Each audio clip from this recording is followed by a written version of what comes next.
नमस्कार, स्वागत है आपका बिहार समाचार में। बिहार के गरीबों के लिए बिहार सरकार ने बड़े ऐलान कर दिए हैं। बिहार के गरीबों, मजदूरों और किसानों के लिए सरकार ने एक तरफ जहां सौगात दे दिए हैं, तो वहीं बिहार के नौजवानों के लिए नौकरी को लेकर बिहार सरकार ने तेजस्वी यादव ने फिर से बड़ी घोषणा कर दी। तो इधर बिहार में मोकामा और गोपालगंज उपचुनाव को लेकर बड़ी खबर है। साथ ही बिहार में शराबबंदी खत्म हो सकती है, लालू प्रसाद यादव ने बड़ा ऐलान कर दिया है। तो आज की बड़ी खबरों पर बात करने से पहले आपसे एक छोटी सी अनुरोध है, कृपया वीडियो को एक प्यारा सा लाइक अवश्य कर दीजिएगा। आपका लाइक करना ही हमारी मेहनत का फल होता है। नवंबर आ गया है और अब बिहार की जनता को सरकार के द्वारा बड़ी सौगात मिलने वाली है। बिहार के गरीबों को सरकार जमीन देने वाली है। देखिए, बिहार सरकार ने ऐलान किया है कि इस नवंबर महीने में बिहार के 2000 भूमिहीनों को मिलेगी 3 से 5 डिसमिल जमीन। राजस्व एवं भूमि सुधार मंत्री जी ने बड़ा ऐलान कर दिया। राजस्व एवं भूमि सुधार मंत्री आलोक मेहता ने कहा है कि बिहार के सभी 38 जिलों से आए अपर समाहर्ताओं के साथ हमने बैठक की है और बैठक में सभी अपर समाहर्ताओं से नवंबर माह तक अपने अपने जिलों में भूमिहीनों का सर्वे कर लेने का लक्ष्य दिया था और ये सर्वे अब पूरा हो गया है। और अब सर्वे के अनुसार इस नवंबर माह में कम से कम 2000 भूमिहीनों को 3 से 5 डिसमिल जमीन देने का कार्य हम करेंगे। और इस सर्वे के अनुसार लगातार बिहार के गरीबों को जमीन देने का सिलसिला जारी रहेगा। हमारा सर्वे भी जारी रहेगा और बिहार के जितने भी गरीब हैं, जिनके पास जमीन नहीं है, आवास नहीं है, तो उनको सरकार जमीन देने का काम करेगी। फिर उनका आवास भी पास करवा दिया जाएगा। बिहार में शराब बिल्कुल ही फ्री होने वाली है। बिहार के शराबियों के लिए बड़ी खबर है। बीजेपी नेता ने बड़ा ऐलान कर दिया कि बिहार में अब शराब फ्री हो जाएगी, क्योंकि लालू यादव जिस तरह से बिहार में शराबबंदी को खत्म करने की बात कह दिए हैं, और इधर पटना हाईकोर्ट ने भी कहा है कि नीतीश कुमार की शराबबंदी बिल्कुल फेल है, इसे खत्म कर देना चाहिए। और अब तो भाजपा के वरीय नेता राम सूरत राय ने कहा है कि महागठबंधन की सरकार आने के बाद एक बात तो अब तय हो गई है कि नीतीश कुमार का शराबबंदी कानून अब आगे चलने वाला नहीं है। शराब तो बिहार में फ्री ही हो जाएगी। और इधर लालू प्रसाद यादव की माने तो लालू प्रसाद यादव ने बड़ा बयान दे दिया है कि हमने तो नीतीश कुमार जी को पहले ही कहा था कि आगे काफी मुश्किल होने वाली है, शराबबंदी कानून को आप वापस ले लो। और नीतीश कुमार ने एक नहीं सुनी और अब इसका सजा खुद नीतीश कुमार जी भोग रहे हैं। और अब बिहार में शराबबंदी कानून को यदि खत्म कर दे तो उसी में ज्यादा भलाई है। और खुद तेजस्वी यादव ने भी कई बार बिहार में शराबबंदी खत्म करने की बात कहे हैं। जीतनराम मांझी सहित कई नेता भी ऐसे हैं, बीजेपी के तो कई नेताओं ने शराबबंदी खत्म करने की बात कही। तो अब बड़ी खबर आ रही है, बिहार में शराबबंदी कानून खत्म होने के कगार पर है। पटना हाईकोर्ट की माने तो पटना हाईकोर्ट में भी कह दिया है कि नीतीश कुमार की शराबबंदी बिल्कुल ही बकवास है, बिल्कुल ही फेल है, सरकार फेल हो चुकी है, बिहार के युवा बर्बाद हो रहे हैं, अतः शराबबंदी को खत्म कर देना चाहिए। तेजस्वी यादव मोकामा में आज विजय ध्वज लहरा रहे हैं। तेजस्वी यादव ने गोपालगंज में फतह करने के बाद अब मोकामा में चुनाव प्रचार कर रहे हैं। आज 1 नवंबर को तेजस्वी यादव मोकामा आकर लालू यादव के कदमों पर चलेंगे। तेजस्वी यादव मोकामा में 2 जनसभाओं को संबोधित करेंगे। तेजस्वी मोकामा टाल के घोसवरी पंचायत के रामनगर आएंगे। रामनगर और गोसाई गांव में बड़ी संख्या में यादव मतदाता बताए जा रहे हैं। साथ ही टाल के 8 पंचायतों का भी यह प्रमुख मिलान बिंदु भी है। ऐसे में मोकामा टाल के मतदाताओं को महागठबंधन के पक्ष में एकजुट करने के लिए तेजस्वी यादव की यह जनसभा बेहद ही अहम मानी जा रही है। तेजस्वी यादव की दूसरी जनसभा मोकामा के मेकरा में होनी है। मेकरा, कन्हाईपुर, ममरखाबाद, साथ ही पंडारक प्रखंड के कई यादव बहुल गांव मेकरा के आसपास हैं। लालू यादव भी मोकामा में सबसे ज्यादा बार मेकरा ही आए हैं। अब तेजस्वी यादव अपने पिता की तरह मेकरा में जुड़ाव को मजबूत करने की पहल की दिशा में बढ़ रहे हैं। तेजस्वी यादव मोकामा में बीजेपी के लिए चक्रव्यूह रचना चाहते हैं, जिसमें से बीजेपी को फंसाकर उसी में समाप्त कर दिया जा सके। गुजरात के मोरबी में हुए पुल हादसे में अब तक लगभग 150 लोगों की मौत की खबर सामने आ रही है। देखिए, बड़ी खबर है कि गुजरात के मोरबी में रविवार को बड़ा हादसा हो गया था। यहाँ की मच्छू नदी में बना केबल ब्रिज अचानक टूट गया और जिस समय ये हादसा हुआ उस समय पुल पर 400 से भी ज्यादा लोग मौजूद थे और तमाम विपक्षी पार्टियां, चाहे कांग्रेस हो, राजद हो या फिर अन्य विपक्षी पार्टियां, सभी बीजेपी को इसका जिम्मेदार ठहरा रहे हैं। कह रहे हैं कि बीजेपी के कारण ऐसा हुआ है। राजद ने तो यहां तक कहा कि गुजरात का मोरबी पुल हादसा कोई प्राकृतिक दुर्घटना नहीं, अपितु यह भाजपा के 27 वर्षों के भ्रष्टाचार का छोटा सा नमूना है कि कैसे घड़ी बनाने वाली कंपनी को स्थानीय प्रशासन की आपत्ति के बावजूद ठेका दिया गया था।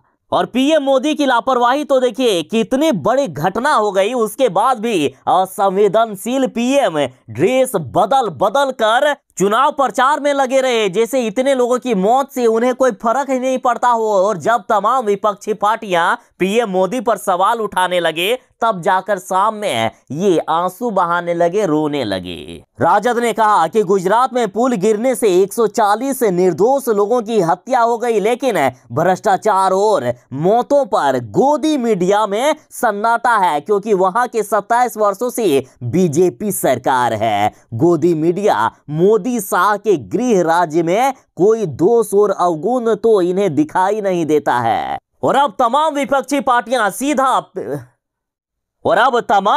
पार्टियां इस हादसे का जिम्मेदार बीजेपी को ठहरा रही है। कहा जा रहा है कि बीजेपी के भ्रष्टाचार और लापरवाही के कारण 140 से भी ज्यादा लोगों की मौत हुई है। और खुद पीएम मोदी जी ने जब बंगाल में पुल गिरा था, तब पीएम मोदी जी ने देखिए क्या कुछ कहे थे। तो आखिर क्यों नहीं अब बीजेपी पर सवाल उठेगा? देखिए जरा पीएम मोदी जी का बयान। ब्रिज टूट गया तो क्या कहते हैं ये लोग? ये कहते हैं ये तो एक्ट ऑफ गॉड है। दीदी, ये एक्ट ऑफ गॉड नहीं, ये तो एक्ट ऑफ फ्रॉड है, फ्रॉड। ये एक्ट ऑफ गॉड तो उस मात्रा में जरूर है क्योंकि चुनाव के दिनों में गिरा ताकि पता चले कि आपने कैसी सरकार चलाई है। इसलिए भगवान ने लोगों को संदेश दिया है कि आज ये ब्रिज टूटा, कल ये पूरा बंगाल ऐसे ही खत्म कर देगी, इसको बचाओ। ये भगवान ने संदेश भेजा है। तेजस्वी यादव ने कहा है कि बीजेपी ने अभी से ही अपनी हार मान ली है, डर गई है बीजेपी। देखिए, मोकामा और गोपालगंज में जो उपचुनाव होने वाला है, तो उसको लेकर तेजस्वी यादव ने अभी से ही ऐलान कर दिए कि हमारी जीत अब निश्चित हो गई है, क्योंकि बीजेपी काफी डरी हुई है। जिस तरह से चिराग पासवान को चुनाव प्रचार में लाया गया, उससे ये साफ हो गया है कि बीजेपी वालों की अभी से ही पैरों तले जमीन खिसक गई। तेजस्वी यादव ने कह दिया है कि बीजेपी की पैंट ढीली हो गई है। बड़ी खबर है, तेजस्वी यादव ने कहा कि बीजेपी की पैंट ढीली हो गई है। बिहार के उप मुख्यमंत्री तेजस्वी यादव ने कहा है कि बीजेपी अपनी हार के बारे में पहले से ही जान रही है। यही वजह है कि अब अलग अलग राज्यों से समर्थक बुलाए जा रहे हैं। तेजस्वी यादव ने कहा है कि जिस तरह से जनता हमें प्यार दे रही है और हम हर मुद्दे पर बात कर रहे हैं, हम हिंदू मुस्लिम नहीं करते हैं, हम जाति को जाति से लड़ाने का काम नहीं करते हैं, हम नौकरी देने पर बात करते हैं। पढ़ाई, दवाई, सिंचाई, कमाई और सुनवाई की हमारी सरकार है और जनता भी अब जान चुकी है और भटकने वाली नहीं है। जनता इस बार हमें ही जिताएगी। राजद के कई नेता, खुद राजद के प्रदेश अध्यक्ष जगदानंद सिंह के साथ लालू यादव ने भी संकेत दे दिए हैं कि तेजस्वी यादव को जल्द ही नीतीश कुमार जी मुख्यमंत्री बनाएंगे। और अब तो पूरी मीडिया के सामने मुख्यमंत्री नीतीश कुमार जी ने तेजस्वी यादव की ओर इशारा करते हुए कह दिया है कि अब मुझे इसे आगे बढ़ाना है। तेजस्वी यादव ही बिहार का अगला भविष्य है। अब तेजस्वी यादव ही बिहार को आगे लेकर जाएंगे, तेजस्वी यादव ही बिहार को संभालेंगे। उसके बाद बीजेपी ने मुख्यमंत्री नीतीश कुमार जी से पूछा कि तेजस्वी को कब बना रहे हैं मुख्यमंत्री? सिर्फ बयान दे रहे हैं, कुर्सी कब छोड़िएगा नीतीश जी? बीजेपी प्रवक्ता अरविंद सिंह ने नीतीश कुमार जी से कहा है कि आप कुर्सी छोड़िएगा तभी ना वो बैठेंगे। बता दें कि मुख्यमंत्री नीतीश कुमार जी आगे चलकर केंद्र की राजनीति करेंगे। नीतीश कुमार जी अगला पीएम कैंडिडेट बनेंगे। उस समय तेजस्वी यादव को बिहार का मुख्यमंत्री बनाया जाएगा। ये जीतन राम मांझी भी बोल चुके हैं, लालू यादव जी का भी बयान आ चुका है और राजद के कई नेताओं ने भी यही बयान दिया है। बीजेपी ने पूछा है कि मुख्यमंत्री जी, बिहार की जनता जानना चाह रही है कि कब आप तेजस्वी यादव को मुख्यमंत्री बनाइएगा। अब बीजेपी वाले भी कह रहे हैं कि तेजस्वी यादव को जल्द से मुख्यमंत्री बना दीजिए, तब ना वो आगे बढ़ेंगे। अनंत सिंह की पत्नी नीलम देवी के लिए मुख्यमंत्री नीतीश कुमार जी ने चुनाव प्रचार कर दिया है। मुख्यमंत्री नीतीश कुमार जी ने मोकामा की जनता से कहा है कि मोकामा की जनता, आप अनंत सिंह की पत्नी नीलम देवी को ही वोट दें। साथ ही मुख्यमंत्री नीतीश कुमार जी ने कहा कि मैं खुद तेजस्वी यादव के साथ आकर चुनाव प्रचार करना चाहता था, लेकिन मेरे स्वास्थ्य ठीक नहीं है, स्वास्थ्य कारणों से मैं नहीं आ सका। और लाइव आकर मुख्यमंत्री नीतीश कुमार जी ने बाहुबली अनंत सिंह की पत्नी नीलम देवी के लिए चुनाव प्रचार किया है, नीलम देवी के लिए वोट मांगने का काम किया। आप देखिए मुख्यमंत्री नीतीश कुमार जी क्या कुछ कह रहे हैं। उप मुख्यमंत्री श्री तेजस्वी प्रसाद यादव के साथ मुझे भी चुनाव प्रचार के लिए आना था, लेकिन स्वास्थ्य कारणों से मैं नहीं आ सका। मोकामा विधानसभा क्षेत्र से श्रीमती नीलम देवी महागठबंधन के 7 दलों के समर्थन से राजद की उम्मीदवार हैं। मोकामा के लोगों से मेरा बहुत पुराना और घनिष्ठ रिश्ता रहा है।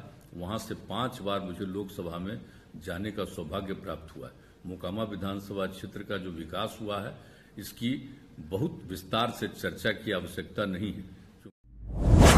मोदी के हनुमान चिराग पासवान ने अपना सीना चीर कर दिखा दिया है। मोकामा में मोदी के हनुमान ने रोड शो किया, प्रेस कॉन्फ्रेंस में चीर कर रख दिया सीना। मोकामा में चुनाव प्रचार करने के बाद आज गोपालगंज में चुनाव प्रचार करेंगे मोदी के हनुमान और सीना चीर कर दिखाएंगे। चिराग पासवान ने भाजपा प्रत्याशी और बाहुबली ललन सिंह की पत्नी सोनम देवी के लिए रोड शो किया। और वैसे राजद और तमाम विपक्षी पार्टियां अब यही कह रही है कि बीजेपी हार से डर गई है और इस बार वैसे बीजेपी की हार होती है तो उनकी भारी बदनामी होगी और यही कहा जाएगा कि नीतीश कुमार के बिना बीजेपी का कोई वजूद ही नहीं है बिहार में और इस बार केंद्र में भी बड़ा असर पड़ेगा इसका। इसलिए अब बीजेपी हार से जो डरी हुई है वो अब किसी भी कीमत को चुकाने को तैयार है और जिस चिराग पासवान को बीजेपी ने पार्टी से बाहर कर दिया था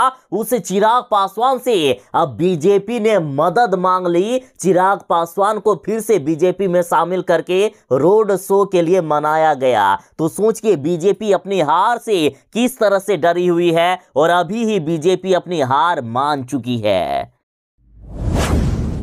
बिहार के नेता प्रतिपक्ष विजय सिन्हा जी अब नहीं मानने वाले हैं। पुलिसिया गुंडागर्दी के खिलाफ विजय सिन्हा ने हुंकार भरी और कहा कि सुन लीजिए, सदन में हम सीएम नीतीश को भी नहीं छोड़े, सीएम नीतीश से भी भिड़ गए थे और अब नेता प्रतिपक्ष की हैसियत से दोषी पुलिस वालों को दंड भी दिलवाएंगे। बिहार में पुलिस वालों की गुंडागर्दी पर नेता प्रतिपक्ष विजय सिन्हा कहते हैं कि पटना पुलिस की गुंडागर्दी एक बार फिर से सामने आई है। पुलिस ने रात में गांव में घुसकर एक जाति विशेष को टारगेट किया और उनकी खूब पिटाई की। पुलिस वाले गुंडों की तरह पिटाई किए हैं। पुलिसिया जुल्म से घायल लोग अस्पताल में भर्ती हैं। दरअसल ये आरोप पटना जिले के समियागढ़ ओपी के थानेदार पर लगा है। इन पुलिस वालों ने 3 दिन पहले रात में गांव में घुसकर बेकसूरों की जमकर पिटाई कर दी थी। और अब विजय सिन्हा ने कहा है कि सरकार दोषी पुलिस अधिकारियों के खिलाफ सख्त कार्रवाई करे, अन्यथा मोकामा की जनता जवाब देगी और इंसाफ के लिए सड़क से सदन तक संघर्ष होगा। विजय सिन्हा बोले कि जब मैं मुख्यमंत्री से भी सदन में भिड़ गया तो इन गुंडे पुलिस वालों को मैं कतई नहीं छोड़ूंगा, इनको मैं सबक सिखा कर रहूंगा। मोकामा में पूरा महागठबंधन ने पूरी अपनी ताकत लगा दी है। एक तरफ जहां मुख्यमंत्री नीतीश कुमार जी ने वीडियो जारी करते हुए पूरे मोकामा की जनता से राजद के पक्ष में वोट देने की अपील की, तो वहीं तेजस्वी यादव आज खुद मोकामा में है और इधर पूरा जदयू नेता भी मोकामा में घूम रहे हैं, रोड शो कर रहे हैं और राजद के पक्ष में चुनाव देने की अपील कर रहे हैं। तमाम जदयू के बड़े नेताओं के द्वारा मोकामा में तूफानी दौरा किया जा रहा है और अनंत सिंह की पत्नी नीलम देवी के लिए वोट मांगा जा रहा है। अनंत सिंह की पत्नी नीलम देवी को वोट देने की अपील की जा रही है। और इधर चिराग पासवान ने भी बीजेपी के पक्ष में चुनाव प्रचार किया, तो इस पर मुख्यमंत्री नीतीश कुमार जी बोले कि चिराग पासवान तो अभी बच्चा है, वो जो बोले बोलने दीजिए, उससे कोई फर्क नहीं पड़ता है। नीतीश कुमार जी बोले कि चिराग पासवान जैसे बच्चे के कहने पर कोई बीजेपी को वोट नहीं देने वाला है।